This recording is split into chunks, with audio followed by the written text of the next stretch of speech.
Hello everyone and welcome back to Everyday English with Rustam again.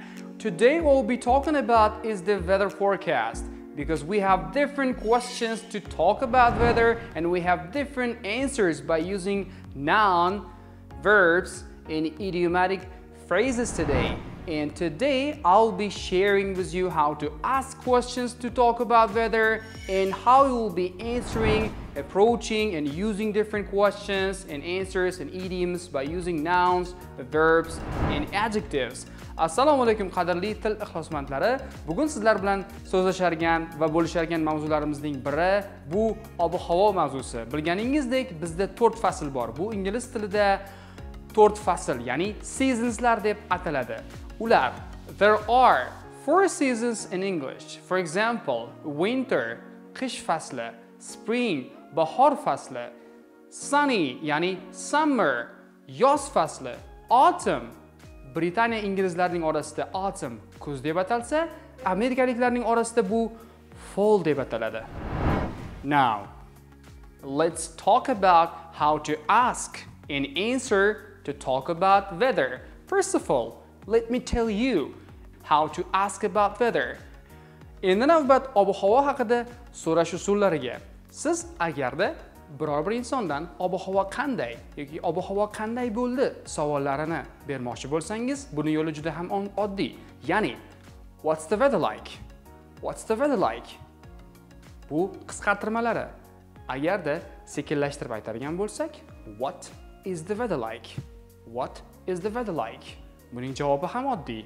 Birinchisi, the weather is warm. The weather is warm, ya'ni ob-havo iliq yoki it pronounceini ishlatib. It is warm. It is warm. O'tgan zamonda ob-havo haqida so'ramoqchi bo'lsangiz, buni yo'li juda ham oson. Ya'ni, what was the weather like? What was the weather like? Javob esa, the weather was warm. The weather was warm. Yoki, it was warm. It was warm. Agar bizlar fe'llarni ishlatmoqchi bo'lsangiz, yomg'ir yog'di, qor yog'di. Buni ham yo'li juda ham oson. Ya'ni, it rained yesterday.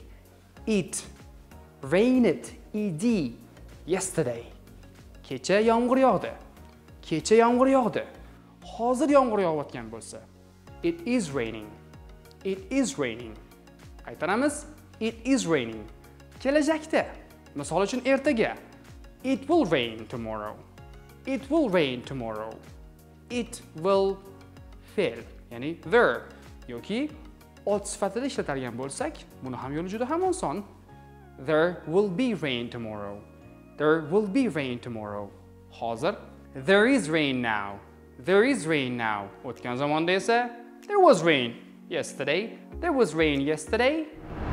Now it's time to talk about adjectives to give description how the weather is like. So we have different adjectives, especially in beautiful white weather as we call winter. For example, if we talk about cold weather, we have different adjectives. For example, freezy, chilly, bitterly cold, frosty, icy. But if we are going to talk about and use some verbs, so in that case we have 4 different options to talk about weather. For example, to hail, to snow, to sleet, to freeze. Bizda ba'zi bir fe'llar borki, qor yog'ishini yoki do'l aralash qor yog'ishini yoki yomg'ir aralash qor yog'ishini ta'sirlab beradigan fe'llarimiz bor. Bular bizlarda to sleet, to hail agar qor yog'ishi bo'lsa, to snow.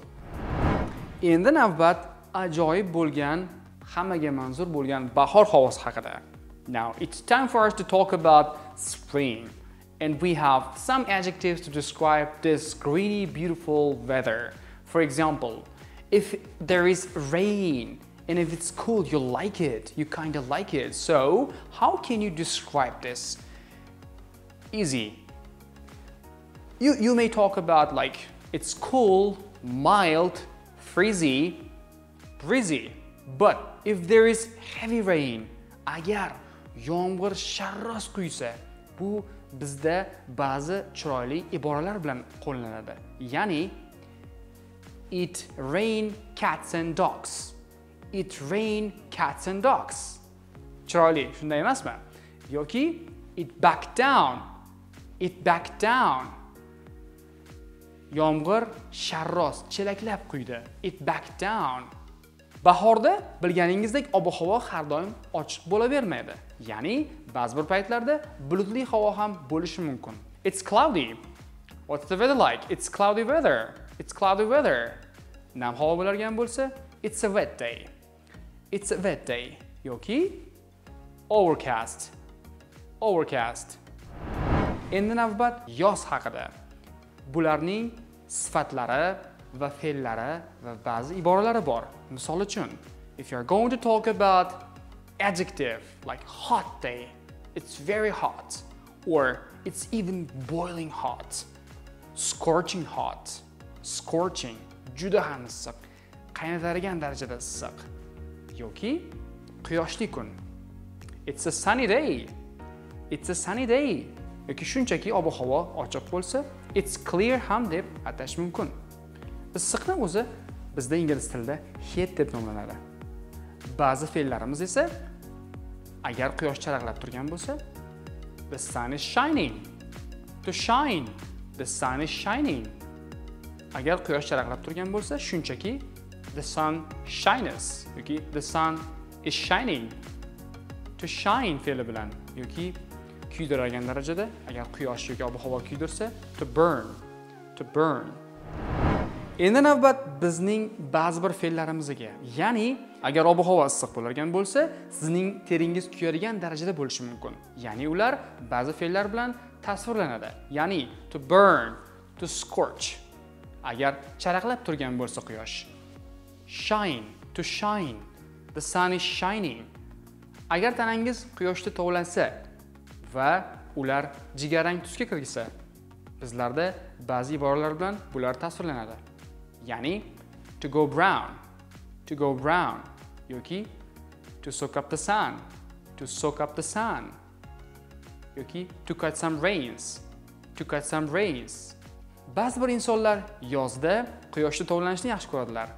Bizlarda bu iboralar ingliz tilida quyidagi iboralar bilan tasvirlanadi.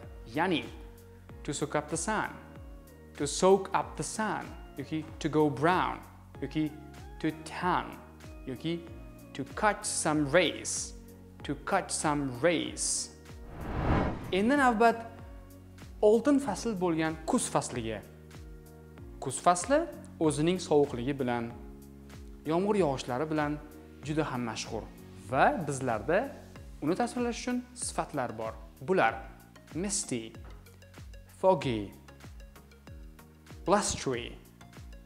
Bizlarda bular windy, ya'ni it's windy. In autumn, the weather is usually windy. Kuzda odatda shamolli havo bo'ladi. Windy yoki tuman bo'largan bo'lsa, foggy. Tumanning o'zi esa fog deb nomlanadi. Foggy, the weather is foggy. Shamolli bo'lsa, blustery yoki misty. Agar qattiq shamol ovoz chiqarib bo'ladigan bo'lsa, to howl yoki to bowl. Juda ham qattiq shamol gale deb nomlanadi. This is all I was going to teach you today, and I hope you understood it well. And I hope now you understand how to ask about weather and how to answer by using all I've taught you. I hope you will write me down right in the boat by using different adjectives and nouns to talk about weather, the places where you are in now. Bugun sizlar bilan bo'lishmoqchi bo'lgan mavzularim quyidagilardan iborat edi. Bugundan boshlab umid qilamanki, sizlar ob-havo haqida so'rash va unga qanday qilib javob berishni o'zlashtirdingiz. Homeworklar bu manzilga hozir sizlar bo'lgan joyingizdagi ob-havo qandayligini tasvirlab yozishingizni so'rayman. Ko'rishguncha. See ya!